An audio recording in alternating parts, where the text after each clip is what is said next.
BTV 이동진의 파이아키아 안녕하세요. 저는 이동진입니다. 올 한 해도 변함없이 저희 파이아키아 제작진분들 그리고 저 열심히 노력하도록 하겠습니다. 아마 보아주시는 분들도 이전과 같이 또 뜨거운 성원을 계속 보내주셨으면 하는 그런 마음을 갖고 오늘 컨텐츠를 시작하도록 하겠습니다. 네, 새해 첫 번째 컨텐츠로 뭘 할까를 고민하다가 아무래도 이거 이상 가는 게 없지 않을까 싶기도 하고요. 또 저희가 작년에도 재작년에도 한 적이 있어서 바로 2025년 올해에 가장 기대되는 많은 분들이 기다리는 영화 10편을 골라서 여러분께 소개해드리는 시간을 갖도록 하겠습니다.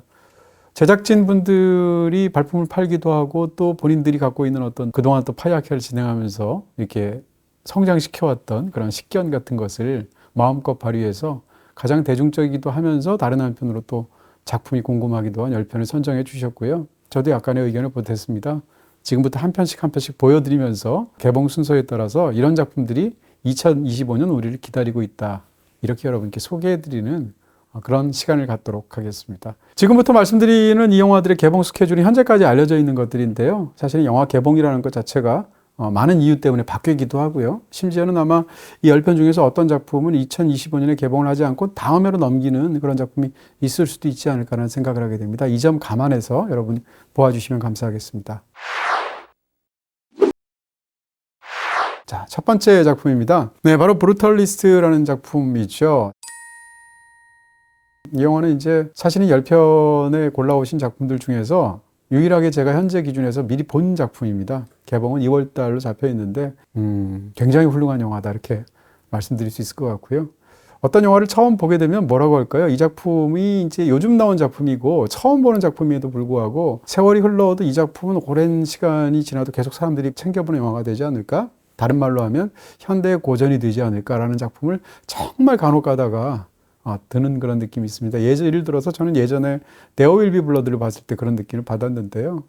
이 브루털리스트가 이제 내용이라든지 이런 부분에서 There Will Be Blood 같은 것은 아니지만 지금 제가 받았던 어떤 그런 현대의 고전을 내가 지금 보았다라는 느낌이 드는 작품이라는 측면에서 브루털리스트를 소개해드릴 수 있을 것 같습니다. 이 영화는 1950년대 미국을 배경으로 하고 있습니다. 그러니까 홀로코스트에 참화해서 살아남게 된 유대계 헝가리 사람인 어떤 건축가가 있는데요. 그 사람이 미국에 와서 겪게 된 어떤 이야기들을 굉장히 깊고도 그리고 멋진 작품이라고 이렇게 소개해드릴 수 있을 것 같습니다. 에이드리언 브로디가 이 영화에서 이제 주연을 맡았는데요. 에이드리언 브로디 하면 우리가 제일 먼저 떠오르는 게 피아니스트일 텐데 피아니스트에 이어서 다시금 에이드리언 브로디의 어떤 그런 연기력이 크게 각광을 받는 그런 대표작이 되지 않을까 싶은 부분들도 있죠. 묵직하면서 깊은 감동이 있고 이야기 자체가 묘하게 신비한 어떤 분위기까지 사로잡혀 있는 작품으로 이 영화를 기대하셔도 좋다. 이렇게 시작하겠습니다. 네, 순서에 따라서 두 번째로 기대하는 작품으로 지금 선정된 것이 캡틴 아메리카 브레이브 뉴 월드입니다. 캡틴 아메리카 브레이브 뉴 월드는 이제 캡틴 아메리카 이 솔로 무비 시리즈 중에서는 이제 네 번째 작품이자 우리가 이제 흔히 분류하듯이 마블 시네마틱 유니버스의 페이지로는 이제 다섯 번째 페이지에서 가장 중심을 이루고 있는 작품이 아닐까 싶습니다. 브레이브 뉴 월드라는 말 자체는 이제 올더스 헉슬리의 우리가 보통 멋진 신세계라고 번역하는 그 소설 제목에서 갖고 온 부제거든요. 추측컨대 그 내적인 관련은 없겠습니다만 그 소설에서 비판하고 있는 어떤 그런 미래 사회에 대한 부분들이 있을 텐데 굉장히 전체주의적인 그런 거 연결된 어떤 부제로서의 힌트가 아닐까라는 상상을 해보게 됩니다. 내용이 아직 알려져 있지는 않으니까요. 이 작품이 가장 기대가 되는 것은 언젠가부터 이 마블의 신작들이 나올 때마다 기대감 절반, 걱정 절반 이런 상황이 계속 지금 되고 있는데요. 바로 직전에 이제 마블 영화들이 기대만큼 미치지 못하고 흥행으로나 작품적으로나 그런 작품들이 무척 많았죠. 상대적으로 박수를 많이 받았거나 상대적으로 흥행이 성공한 작품들은 주로 향수를 관객들에게 전달하는 그런 방식의 작품들이었습니다. 예를 들어서 바로 직전에 데드풀과 울버린이라든지 아니면 뭐 한 2, 3년 전에 나왔었던 스파이더맨, 노웨이 홈 같은 작품이 마찬가지일 텐데요. 근데 이렇게 향수를 가지고 어떤 그 상업적인 재료를 삼는 것을 언제까지나 계속 반복할 수는 없겠죠. 어떻게 보면 위기에 도달했다고 볼 수도 있는 그런 기간이 지금 굉장히 오래되고 있는데 이런 마블의 지금 상황에서 너무나 중요한 작품이 바로 이 작품이 아닐까 싶습니다. 이 영화에 들어간 제작비가 영화 역사상 가장 많은 제작비 중에 하나일 거라고 추산이 되는데 무려 3억 5천만 달러가 들어가 있다고 하는데요. 그런 어떤 대작다운 풍모가 이 영화에 있지 않을까라고 상상하게 되고요. 무엇보다도 이 작품은 여러분이 잘 아시고 기대해 오신 것처럼 캡틴 아메리카의 어떤 그 다음 바톤을 넘겨받게 되는 방패를 인수받게 되는 그런 앤서니 매키의 또 다른 캡틴 아메리카의 모습들을 우리가 본격적으로 보게 된다는 측면에서 사실은 새롭기도 하고 익숙하기도 합니다.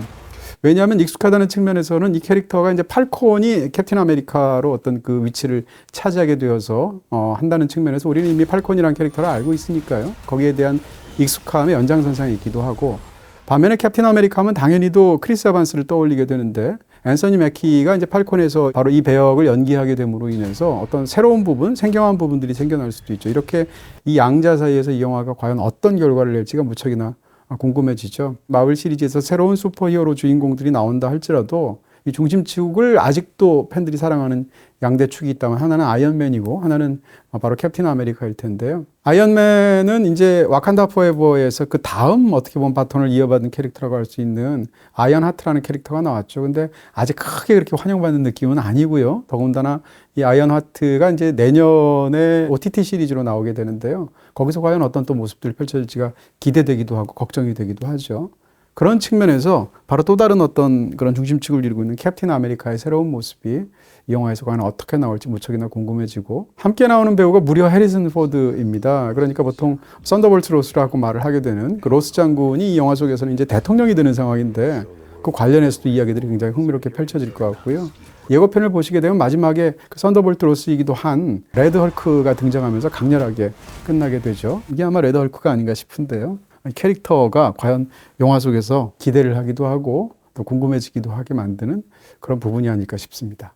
마블 시네마틱 유니버스 페이지 5에서 가장 중요한 작품은 아마도 아까도 잠깐 말씀드린 것처럼 이 작품, 그리고 또 가디언즈 오브 갤럭시 3였을 텐데요. 가디언즈 오브 갤럭시 3는 이제 그 작품 자체의 어떤 고유한 것으로 완결된 느낌이 있기 때문에 앞으로 펼쳐질 5 이후의 작품들이나 6까지 생각을 하게 되면 가장 중요한 결정적인 그런 분기점, 변곡점, 혹은 가장 중요한 어떤 타이밍에 있는 작품이 바로 이 캡틴 아메리카다라는 측면에서 많은 분들이 기대도 하시면서 또 이렇게 조마조마한 심정으로 보시지 않을까 싶습니다. 네, 이번에는 세 번째 작품이죠. 바로 미키 17입니다. 봉준호라는 이름 때문에 우리나라는 말할 것도 없고 국제적으로도 이제 굉장히 큰 기대를 모으고 있는 올해 가장 큰 화제작 중에 한 편이라고 말할 수 있겠죠. 이 작품에 대해서는 사실은 저희가 2024년 벽두에서도 역시 기대작을 통해서 한번 소개해드린 적이 있습니다. 왜냐하면 작년에 개봉할 줄 알았던 건데요. 이렇게 개봉이 약간 미뤄지면서 올해 4월 18일에 최종적으로 개봉이 확정이 되었죠. 네, 네 번째 기대작은 바로 5월 개봉작으로 현재 잡혀있는 톰 크루즈 주연한 미션 임파서블 파이널 레코닝입니다. 바로 직전 작품이 데드 레코닝 1이라는 이름으로 개봉이 됐었고요.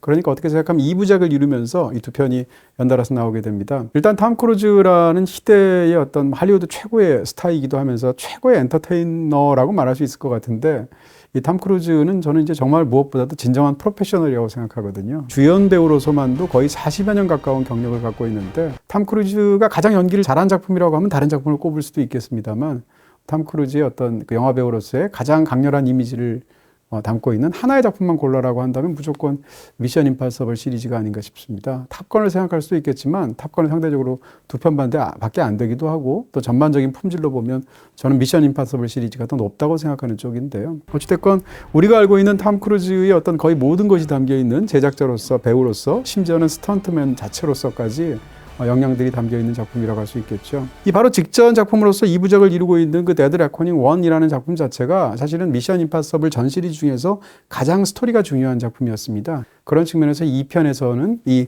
결말부에서 어떻게 그 이야기들이 해결이 될지가 굉장히 궁금한 측면이 먼저 있을 것이고요. 또 하나는 초기에는 감독들이 계속 바뀌다가 4편에 해당하는 로그네이션부터 이제 크리스토퍼 맥커리가 계속 감독을 맡고 있는데요. 이 크리스토퍼 맥커리 자체가 잘 알려져 있지 않은데 유주얼 서스펙트의 각본을 쓴 사람입니다. 그러니까 각본의 품질이 굉장히 좋다고 얘기할 수 있을 것 같고요. 또한 톰 크루즈한테 가장 잘 맞는 어떤 그런 궁합을 보여주고 있는 그런 상업영화 감독이기도 하죠. 이런 여러 가지 측면에서 미션 임파서블 파이널 레코딩은 사실은 영화가 별로 안 좋을 확률은 별로 없을 것 같고요. 좋은데 어느 정도 좋을 것인가를 기대하게 되는, 어떻게 보면 올여름에 가장 확고한 이런 액션 영화로서 혹은 대중 영화로서의 그런 장점과 품질을 담보하고 그리고 시작하는 작품이 아닐까 싶어지죠. 네, 이번에는 현재 계획대로라면 6월에 개봉할 수 있을 것 같은 여름이라는 시즌하고 굉장히 잘 맞아 보이죠. 이 좀비 호러 영화의 어떤 대표작 중에 하나겠죠. 28일 후 시리즈, 그 속편이라고 말할 수 있는 28년 후라는 바로 이 작품입니다. 이 작품이 속편으로 이제 올여름에 나온다라는 얘기를 들었을 때 무척이나 반갑다는 생각을 했고요. 더군다나 이 작품을 만들 감독이 바로 이 오리지널을 만들었던 28일을 만들었던 감독, 그러니까 데니 보일이고, 또 같이 그때 각본을 쓰기도 했었던 알렉스 가랜드가 역시 또 각본가로서 다시 재합류한다라는 그 소식 때문에 저의 기대감이 훨씬 더 커졌던 그런 작품이라고 할 수 있겠죠. 잘 아시는 것처럼 28일 후가 있었고 28주 후라는 또 다른 어떤 속편도 크게 성공을 했는데 상대적으로 두 작품 중에서 더 뛰어난 건 28일 후 같은데요. 근데 이 속편은 데니 보일이 직접 연출하지는 않았었죠. 이런 측면에서 이번에 새로 나오는 작품은 28년 후는 향후 나오게 될 3부작 중에 첫 번째 작품이라고 지금 공표가 되어 있는데, 그런 상황 속에서 데니 보일은 이 중간에 있었던 두 번째 작품을 생략하고 첫 번째 작품의 연장선상에서 만든 작품으로 이 스토리를 이야기하고 있습니다. 그런 측면에서도 무척이나 흥미로운 부분들이 있겠죠. 28일 후는 이 좀비 장르에 있어서 뭐라고 할까요? 우리는 좀비 하면 떠올리는 것들, 그러니까 좀비가 굉장히 느릿느릿 움직이게 되고 그러면서 서서히 끈적끈적 다가오는 공포 같은 걸 생각하게 되는데, 28일 후는 당시에 굉장히 혁신적으로 이 좀비들이 초고속으로 질주하게 되는, 그렇게 해서 좀비의 스피드를 결합시켜서 이 장르를 어떤 면에서는 대중적으로 혁신한 그런 공로가 있었습니다. 사실 그렇게 했던 최초의 작품은 80년대 이미 바탈리언이라는 좀비 영화가 선취했던 부분이 있었지만 어찌됐건 그것을 대중적으로 가장 잘 활용했던 그런 선구적인 작품이 되었고요. 또 한 가지는 좀비 영화에서는 이제 제일 무서운 게 당연히 좀비일 텐데 28일 후를 보시게 되면 좀비보다 더 무서운 것은 사실은 사람들이다라는 어떤 그런 이야기들을 담고 있죠. 그런 여러 가지 측면에서 또 알렉스 가랜드와 데니 보일이 함께 각본을 쓰게 된 이야기는 어떻게 풀릴까? 라는 궁금증이 있습니다. 마지막으로 티저 예고편이 이제 여러분들이 보실 수 있고 저도 보았는데요. 이 티저 예고편은 정말 잘 만든, 어떻게 보면 예고편의 걸작이라고 그럴까요? 이런 생각이 들 정도입니다. 사운드라는 것이, 인간의 목소리라는 것이 얼마나 음산하고도 무서울 수 있는가를 한 100년 전쯤에 이제 어떤 배우가 녹음을 했던 키플링의 시를 거기다 이렇게 덧입혀서 굉장히 음산하고도 무시무시한 풍경들을 자아내게 되는데요. 그 예고편까지 보고 나면 28년 후 이 작품에 대한 기대감이 훨씬 더 커지는 것 같습니다. 다음 기대작은 바로 호프입니다.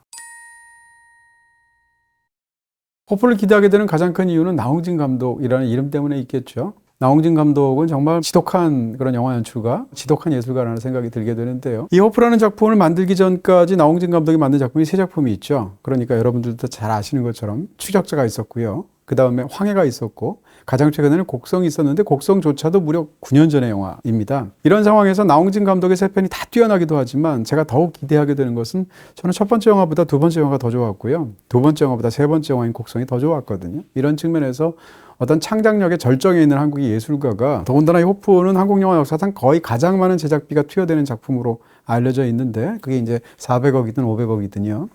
그런 상황에서 이런 모든 어떤 그런 여건을 갖춘 상황에서 절정에 올라 있는 그런 예술가가 만들어내는 그런 장르 영화에 대단한 어떤 독창적인 쾌감이 있지 않을까 싶어지게 되는 것이죠. 더군다나 출연하고 있는 배우조차도 지금 여기는 이제 두 사람만 적혀 있지만 황정민 씨나 조인성 씨나 이런 분들이 합류하고 있는 그 이름도 대단하지만, 거기다가 이제 또 마이클 패스벤더나 알리시아 비칸데르가 실제 부부이기도 하고 영화 속에서도 부부로 출연한다고 하는데요. 두 사람이 나오는 과연 한국 영화 속에서 모습이 어떨까, 이런 생각까지. 거기다가 이제 테일러 러셀이라는 또 다른 또 굉장히 재능 있는 젊은 배우까지 들어오게 되는데요. 이런 측면에서 이 호프라는 영화가 과연 어떤 모습으로 나올지 저도 오래전부터 여러분처럼 기대하고 있는 상황입니다. 호프가 물론 희망이라는 뜻을 갖고 있을 텐데 극 중에서는 이제 호포항이라는, 호포항구라는 어떤 곳으로 지명을 만든 것 같고요. 포구니까 포를 썼을 것이고 아마 호프라는 느낌을 이렇게 음차 비슷하게 해서 그런 이름들을 만든 것 같은데요. 그 호포항에서 일어나게 되는 어떤 기이한 존재의 출몰 이후에 마을 주민들이 겪게 되는 그런 어떤 사투를 굉장히 리얼하게 멋지게 그려낸 작품이 아닐까라고 한번 상상할 수가 있죠. 현재 계획으로는 일단 1편 자체가 완결이 된 이야기이기도 하겠지만 결과적으로는 3부작 혹은 그 이상의 작품으로도 나올 수 있다고 하는데요. 그런 측면에서도 이 작품에 담겨 있는 아이디어가 과연 어떻게 향후에 발달하게 될지도 궁금해집니다. 그 기이한 존재는 초기에 나와 있는 어떤 그런 일러스트나 이런 걸 통해서 보다 보면 외계인인 것처럼 보이기도 할 텐데, 나홍진 감독이 그냥 외계인 영화를 만들 리는 없지 않습니까? 그런 측면에서도 어떻게 보면 SF, 뭐 SF 호러인지 아니면 또 다른 것인지 아니면 코미디 같은 것이 들어가 있을 것인지를 상상할 수는 없겠지만, 그 모든 측면에서도 기대감 속에서 기대하게 만드는 올 상반기에 개봉 예정으로 잡혀 있는 그런 작품이 아닐까 싶습니다.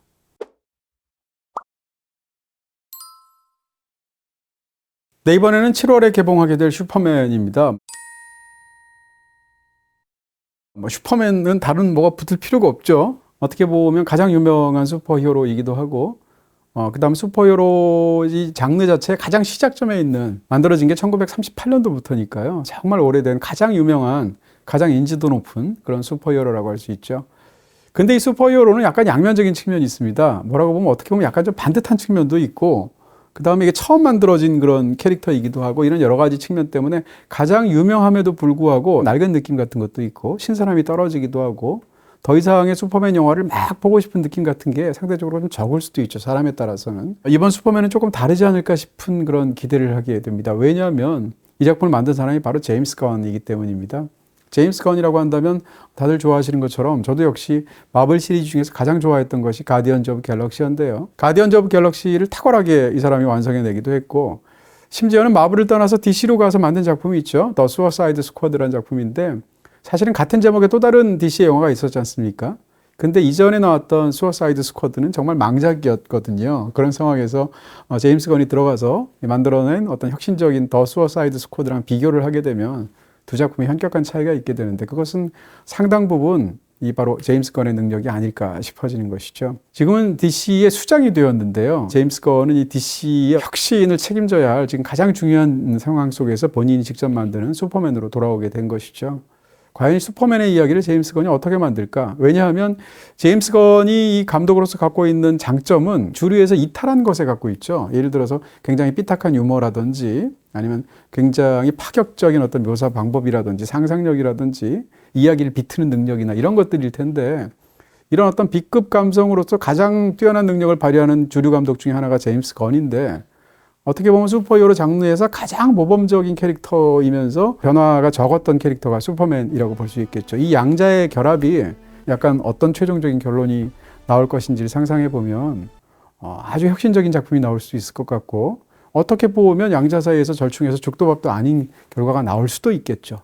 그런 측면에서도 무척이나 이 작품이 어떤 완성도와 그런 내용으로 찾아오게 될지를 기대하게 만듭니다. 더군다나 이 제임스 건이 이런 파격적인 B급 감성을 갖고 있음에도 불구하고 가디언즈 오브 갤럭시를 보시게 되면 특히 3편에 보면 정말 눈물바다를 만들게 되는, 정말 인간의 감정을 아주 잘 이렇게 묘사하기도 하고 포착하기도 하는데도 재능 있는 감독이라는 것이 드러났지 않습니까? 그런 측면에서 이 슈퍼맨에 갖고 있는 어떤 로이스와의 관계라든지, 혹은 양부모, 친부모와의 관계라든지 이런 것들이 다 다루어진다고 하는데, 이번 영화에서 과연 그런 부분들이 어떻게 또 이야기로도 풀려나갈지도 기대하게 만드는 측면이라고 할 수 있겠습니다.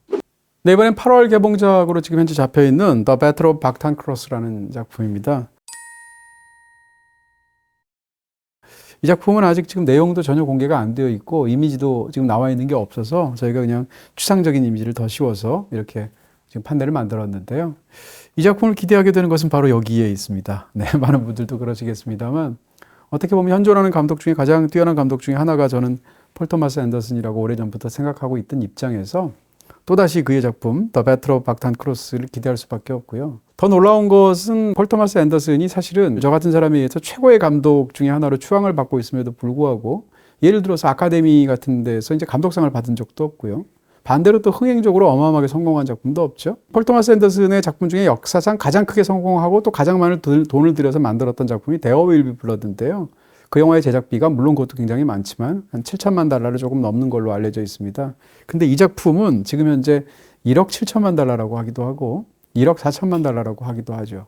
다시 말하면 가장 대중적인 폴 토마스 앤더슨 영화가 나올 것 같은데요. 과연 어떤 또 다른 면모를 보여주게 될지, 어떻게 보면 폴 토마스 앤더슨의 필모그래피에서도 이 작품이 굉장히 중요한 위치를 차지하게 될 텐데, 일반적인 어떤 수많은 관객들과 어떻게 만나서 해피엔딩으로 이루게 될지 저는 이제 그걸 기대하는 건데요. 무척이나 화제가 되는 작품이라 할 수 있겠죠. 또 한 가지는 이 모든 게 어떻게 가능했을까라고 한다면 폴 토마스 앤더슨이라는 이름도 있겠지만 바로 레오나르도 디카프리오하고도 관련이 있죠. 디카프리오가 주인공이 되면서부터 사실은 이 정도의 파이가 커지는, 다시 말하면 제작사에서도 그만큼 제작비를 많이 쓸 수 있는 여지가 생기는 것인데요. 레오나르도 디카프리오는 그 자체로 너무 뛰어난 배우이기도 하지만 저는 이 사람을 보면 이게 무슨 배우로서 복일까 싶은 생각이 항상 듭니다. 현존하는 가장 위대하다고 말하는 어떤 그런 주류 감독들, 대표적으로 스티븐 스필버그, 마틴 스콜세지, 클린트 이스트우드, 크리스토퍼 놀런, 심지어는 타란티노까지 이런 주류의 최고 감독들하고 전부 다 이 디카프리오가 같이 일을 하고 있는데요. 마침내 폴 토마스 앤더슨까지도 같이 협업을 하게 되는구나 싶어서 디카프리오라는 어떤 배우의 어떤 그런 굉장히 폭넓음 혹은 그 사람을 그렇게 쓴다는 것 자체가 상업적인 스타로서의 어마어마한 파워도 있지만 다른 한편으로는 할리우드에서 폭넓게 인정을 받고 있다는 뜻일 텐데요. 그 연장선상에서 이 작품이 어떻게 나올지 궁금해집니다. 현재 스토리가 전혀 알려져 있지 않습니다. 약간 범죄극 정도다라는 장르 정도로만 알려져 있는 상황인데 돈이 이렇게 많이 들기도 했었고요. 또 실제로 액션 장면 같은 것이 나오게 되는데 과연 폴 토마스 앤더슨이 액션 장면을 어떻게 만들까? 규모 큰 그런 부분에서도 상상하게 만드는 측면이 있겠죠.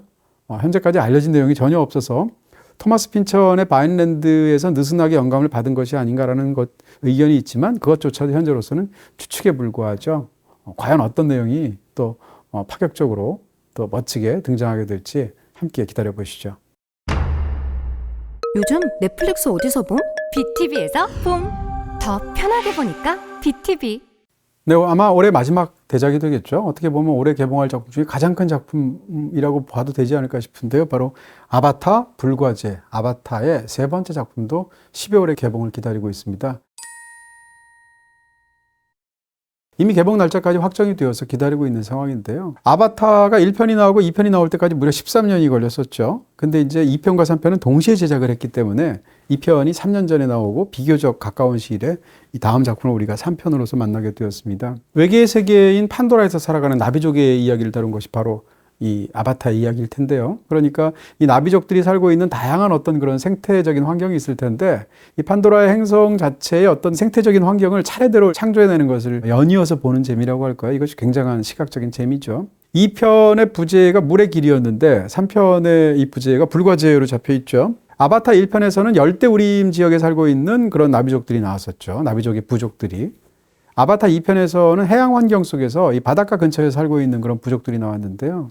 3편의 내용은 지금 알려져 있지는 않습니다. 근데 제목이 이 부제가 불과제인 걸로 보아서는 추측컨대 불과제를 결합할 수 있는 아마 화산 근처에서 살고 있는 부족들이 아닐까라고 추측할 수 있게 되죠. 이 전편에서 이제 물을 다루는 어떤 다양한 특수 효과와 그걸 갖고 있는 어떤 그 이야기의 개발이 무척 중요했을 텐데 이번에는 그 어떤 대척점에서 불과 관련돼서 또 얼마나 또 우리를 흥미롭게 만들지가 기대가 되는 측면이 있습니다.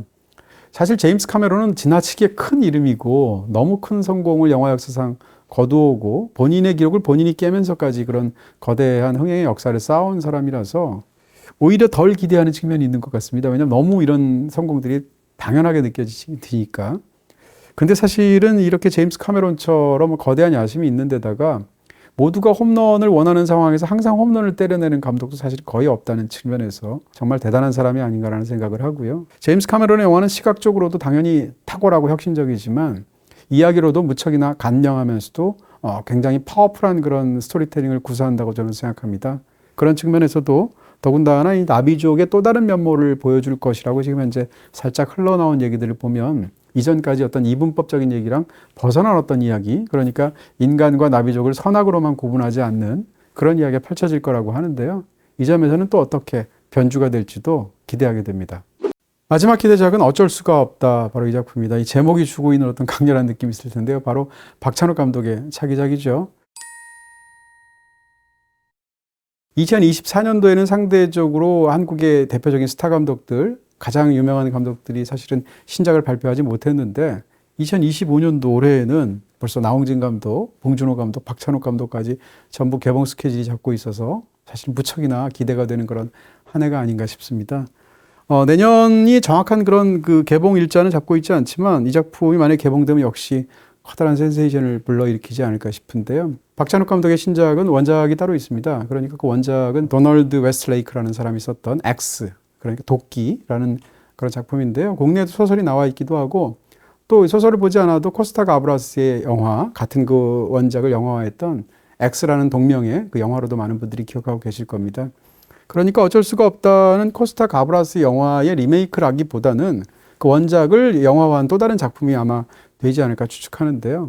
사실 이 작품은 박찬욱 감독의 필생의 프로젝트 중에 한 편입니다. 왜냐하면 제가 박찬욱 감독이 이 작품을 만들 거다라는 얘기를 들은 게 벌써 10년이 넘거든요. 오랜 세월 동안 사실은 이 작품을 무척이나 만들고 싶어 했고, 그리고 또 경우에 따라서는 미국에서 영화로 만들 그런 계획까지 있기도 했었는데, 영화라는 것이 항상 그런 것처럼 변화도 많았고 또 엎어지기도 하고 또 바뀌기도 하고 이런 상황 속에서 결국은 지금과 같은 형태로 최종적으로 완성하게 되었습니다. 출연하게 된 배우들이 정말 기대를 갖게 하는 배우일 텐데, 콘크리트 유토피아에서 이병헌 씨를 보면 이병헌 씨 연기가 그동안도 너무 뛰어난 연기를 보여줬지만 와, 지금은 절정을 맞고 있구나라는 느낌을 받게 되는 그런 연기를 보여주죠. 그 연장선상에서 어쩔 수가 없다 해서 이병헌 씨 연기를 기대하는 측면이 있습니다. 왜냐하면 이 영화가 다루고 있는 것이, 그러니까 평생 착실하게 직장을 다니면서 가장으로서 생계를 유지해왔던 남자가 어느 날 갑자기 정리해고를 당하게 되고, 그러면서 희대의 어떤 이상한 생각들을 하게 되어서 그것을 실행에 옮기면서 벌어지게 되는 굉장히 잔혹한 상황하고 관련이 있거든요. 원작 소설이 그런 이야기인데요. 이 작품의 내용은 이병헌 씨의 콘크리트 유토피아에서의 어떤 그런 연기들을 떠올리게 하면서 그 연장선상에서도 굉장히 흥미로운 측면이 있고, 저한테 더 흥미로운 것은 박찬욱 감독이 이 이야기는 정말 너무나 박찬욱 감독 필모그래피에 잘 어울리는 이야기다라는 점을 지적할 수가 있겠죠. 이미 복수는 나의 것 같은 작품을 보시면 박찬욱 감독이 그 영화에서도 정리해고자와 관련된 굉장히 파격적이면서도 놀라운, 그러면서도 섬뜩한 그런 어떤 사파들 같은 것을, 그런 이야기 같은 것을 넣었던 것을 많은 분들이 기억할 수도 있을 텐데요. 이 영화는 아예 그런 것을 본격적으로 다루는 사회 드라마로서 이런 어떤 냉혹한 자본주의 속에서 일어나는 일들을 블랙 코미디 잔혹극처럼 보여주는 측면이 있을 것이기 때문에 이와 같은 딜레마나 이와 같은 아이러니를 사실은 가장 잘 다룰 대한민국의 감독은 바로 박찬욱 감독이 아닐까라는 생각에서 더더욱 기대를 하게 만드는 그런 작품이죠.